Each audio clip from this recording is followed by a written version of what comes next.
There is only one stage where a poker player can really make their mark, where intensity, What are you doing? drama, and exhilaration are all part and parcel of the experience.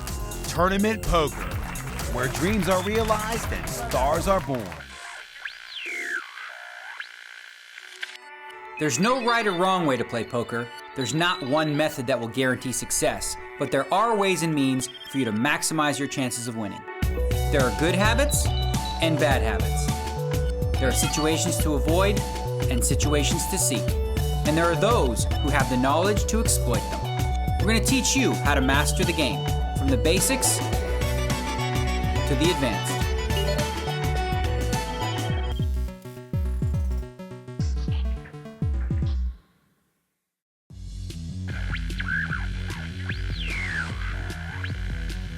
So we've learnt the basics, which hands you should play and throw away. We've learnt the importance of position, and in the last show took our first look at the art form that is bluffing. Time to put what you've learnt into action.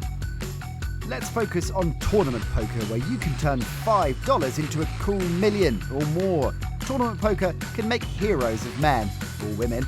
Throw in the odd villain, and you've got regular sporting theatre.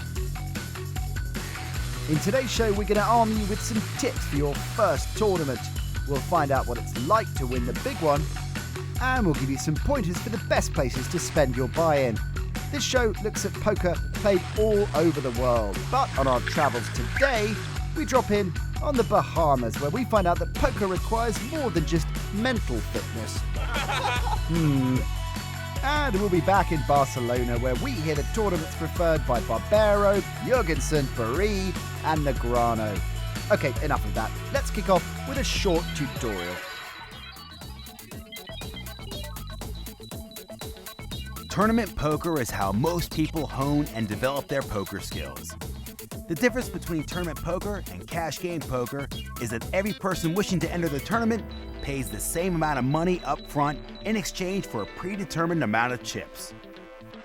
When the player loses their chips, they are out. Tournament poker can involve 1 to 1,000 tables. In fact, there are a variety of games you can play: 1 table, 2 table, deep stack, turbo, multi-table. But we'll cover more of those later. You have the option to play live or online, where you'll find the tournaments with the most entrants. Because the top spots are so well paid, tournament poker is much more intense than cash game poker. And if you can learn how to master it, it will lead you to this. But maybe not yet. It's a great way to learn the game of Texas Hold'em, and a lot of fun along the way. So that's how a poker tournament works. But let's take a look at some of the biggest in history.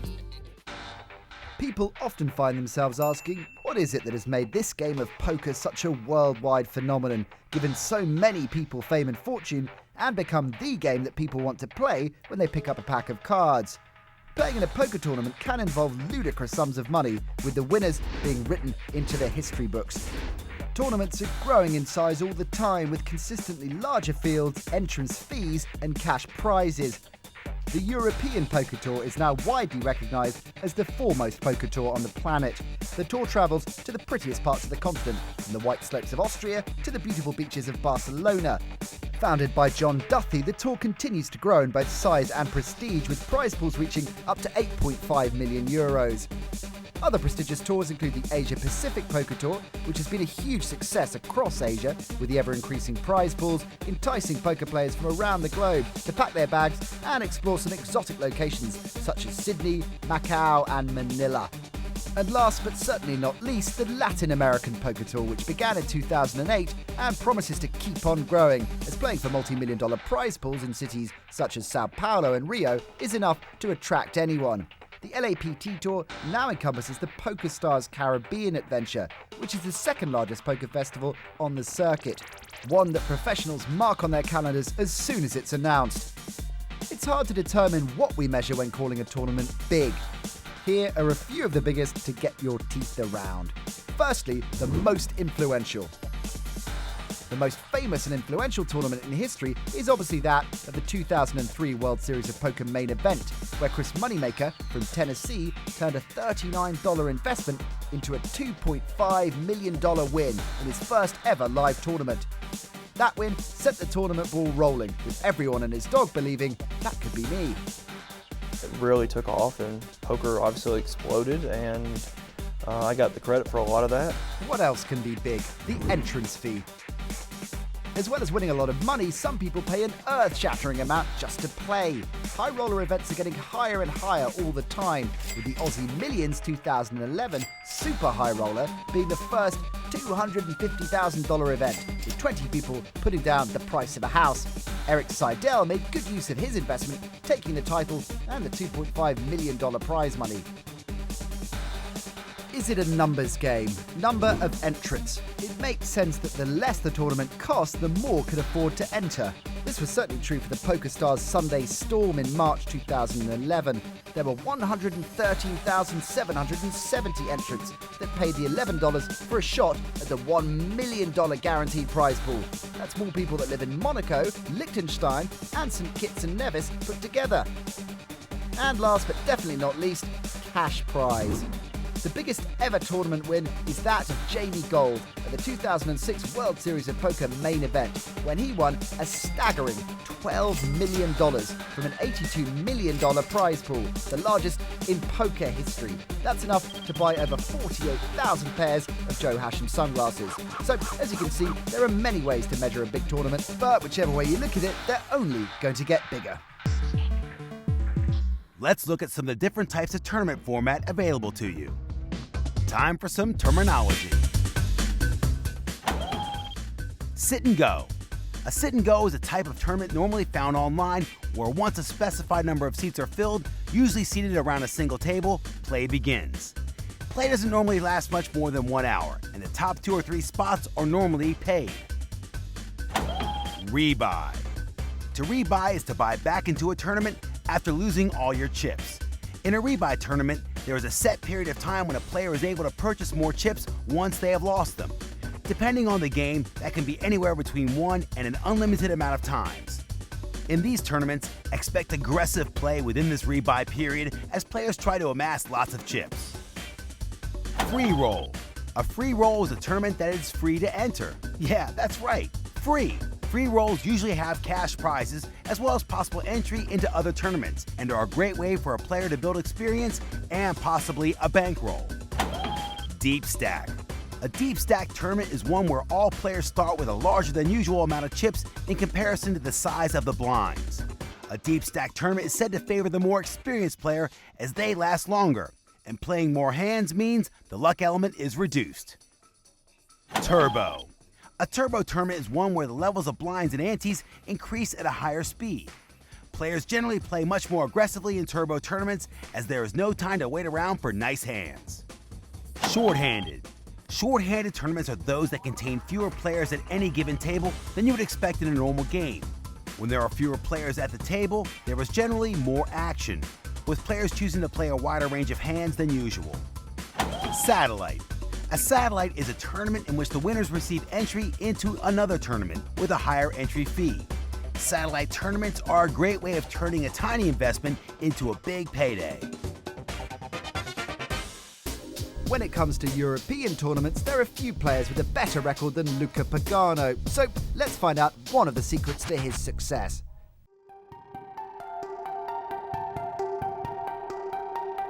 It's very important to be able to keep the focus on the game. So when you're gonna get break, tournament break or dinner break, up to you guys, but try to find a way to don't relax too much. It's very important to keep a very high concentration for the day long of the tournament. Remember that just one mistake can mean to be eliminated, so always. Now, take heed of Luca's advice and stay focused for the second tutorial of today's show.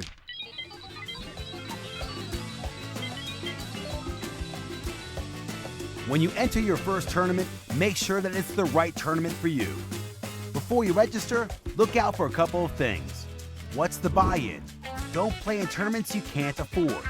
You need to feel as comfortable as you can, so don't put more pressure on yourself by risking too much.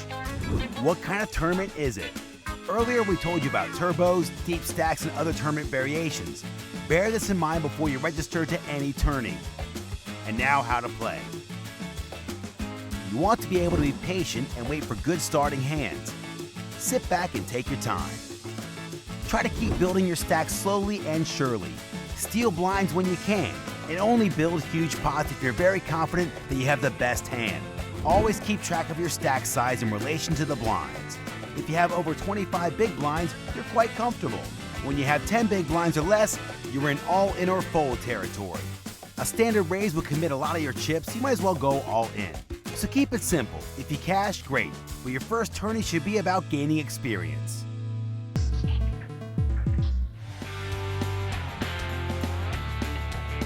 If you want to learn more about poker, go to PokerStars.com.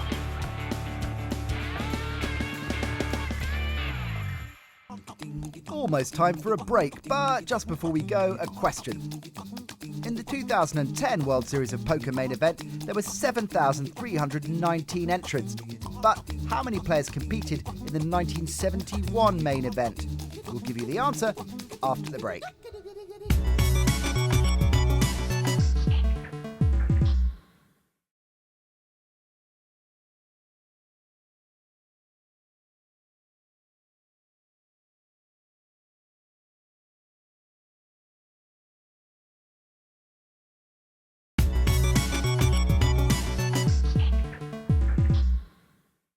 Welcome back. Before the break, we asked you how many players entered the 1971 World Series of Poker main event. The answer is 6, all circled here.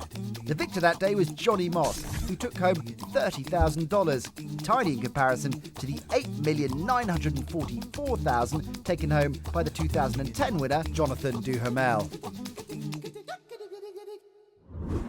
Winning the main event is the fantasy for any budding poker player. It's an experience very few ever realize, but those that do, remember it forever. I remember it like it was yesterday. 2005 was my first World Series.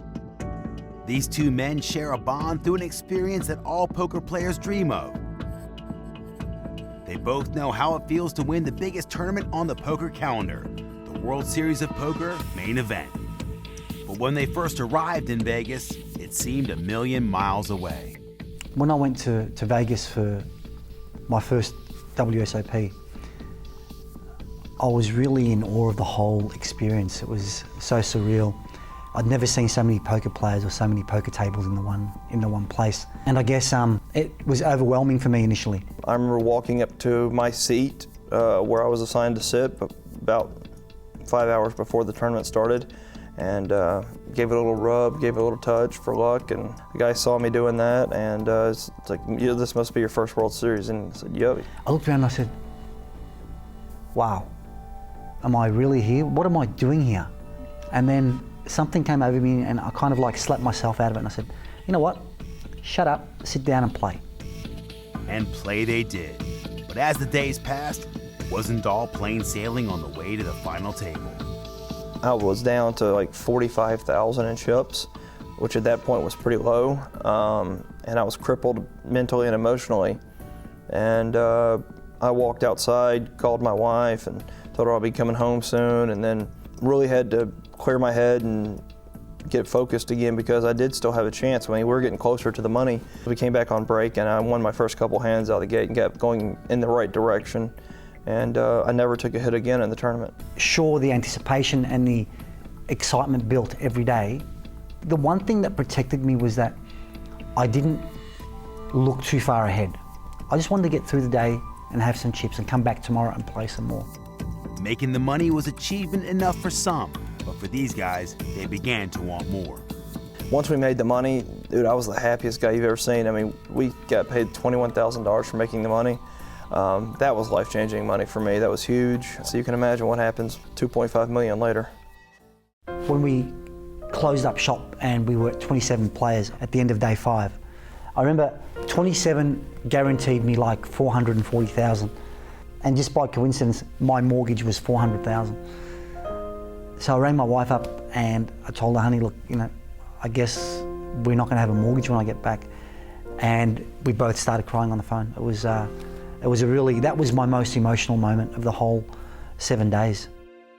Thoughts turned into reality, and both players went on to achieve the impossible and realize every poker player's dream, to win the big one.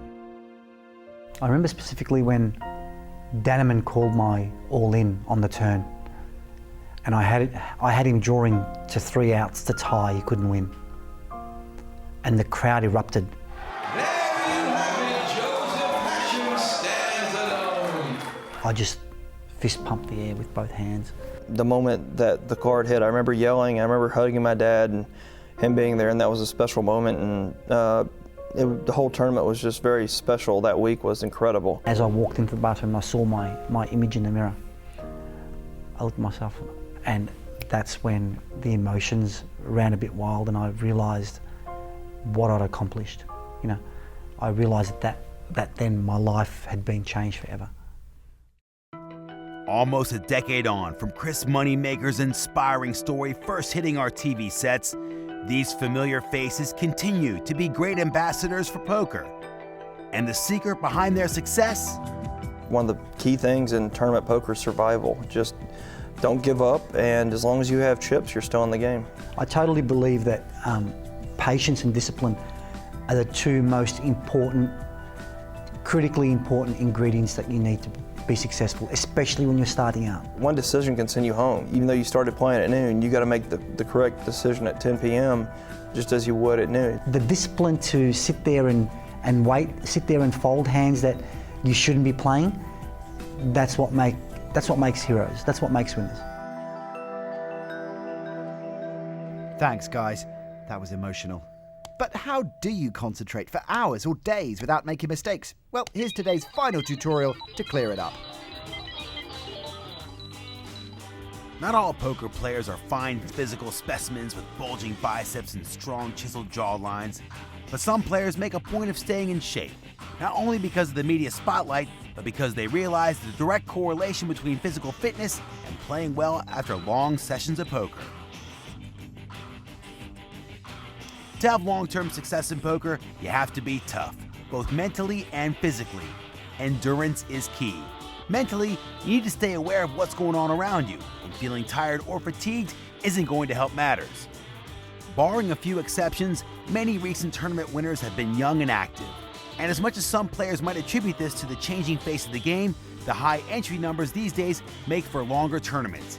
And this is bound to favor the younger, fitter players.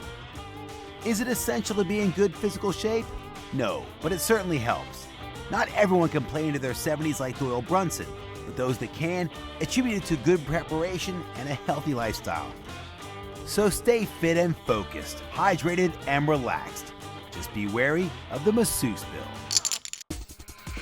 If you want to watch the show again, recap previous episodes, or join the series at a more advanced level, then go to everythingpoker.com. So being in shape can definitely help your game.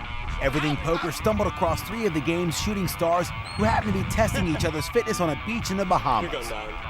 So we decided to roll the cameras. Being a poker player is not only about being smart and being mentally fit. You also got to be physically in shape, just like the 3 of us. Now let's find out who's the fittest. This is a fitness challenge. First up, press-ups. Matthijs de Mulder. This Belgian's won over $140,000, but claims he'd exchange it all to win this. Let's go. Okay, that was 11. I'm gonna go for 4. Flying Dutchman, Ruben Visser, has won over $300,000 and puts it all down to his daily 10-hour workout.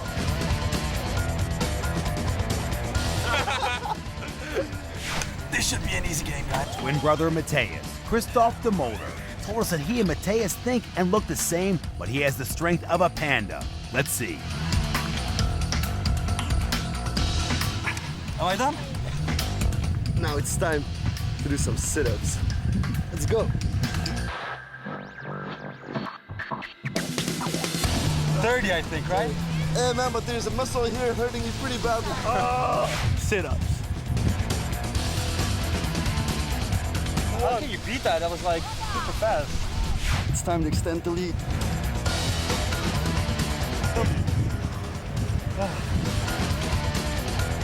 You're going down. I got this. Go!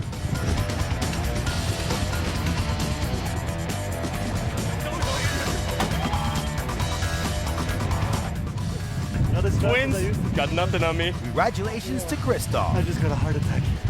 Or was it Ruben? Not sure. Sport is the real winner. On with the show. Almost time to hear which tournaments the pros prefer, but just before that, a quick question. If you combined all the prize pools from Season 7 of the EPT, including high roller events, in terms of euros, what would the grand total be? We'll give you the answer after this powwow.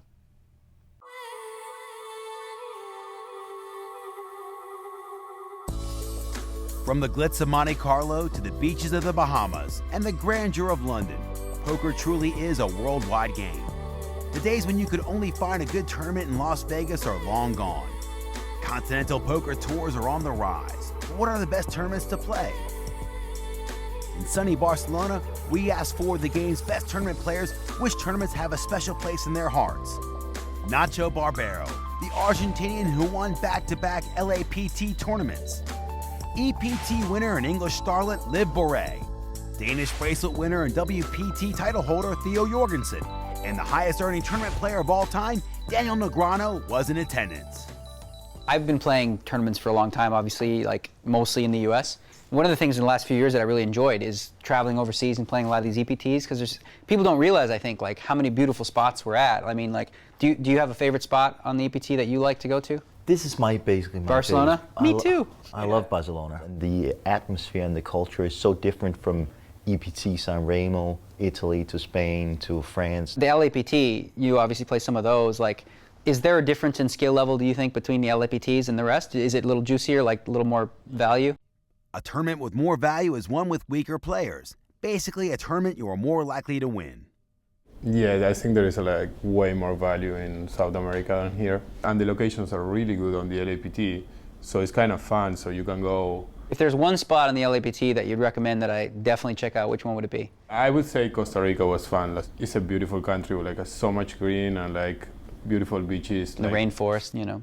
What about you? I mean, you're new to traveling the world a little bit, and is there other spots that you are dear to your heart? Obviously San Remo.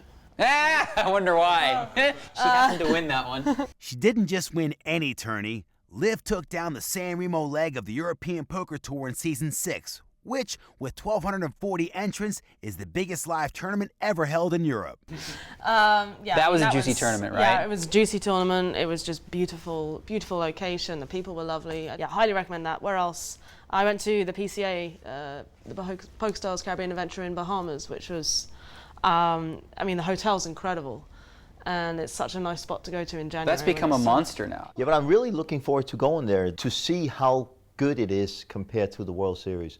PCA is one of the toughest events, I think, because it gets all the online grinders. I get what you're saying. There are so many better players, but the thing is I talked about this before, is that because it's a pretty deep stack structure, a lot of the young players who are playing it, they don't have much experience playing that type of structure. They're usually used to playing, turbo style things. So they make some errors in the deeper stacked events too. And they're also very inexperienced at playing live. Yeah, handling the chips. There's all this, and you're like, aha. So there's two sides of the coin there. For me, I've always been near and dear to the $50,000 event at the World Series of Poker. I still haven't won an EPT either.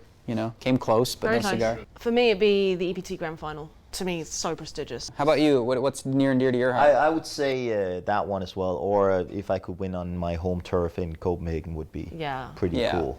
Theo came close to winning an EPT title in his hometown of Copenhagen, finishing 4th in 2007. Well, whatever it is, the good news is if you're a poker player and you're traveling the circuit, you have options. It doesn't matter where you're from anymore. There's so many beautiful places to see in the world, and we're really lucky to live the lives we lead and do that. And it doesn't suck. Just before the powwow, we asked if you combined all the prize pools from Season 7 of the EPT, including high roller events, what would the grand total be? And the answer is 60,314,531 euros. If you guessed correctly, well, you're amazing. If you worked it out, well, I don't believe you. Anyway, let's review what we've learned today. We looked at how a poker tournament works and how to approach your first few. We checked out the various poker tours and tournaments on offer around the world and picked up a couple of useful tips along the way.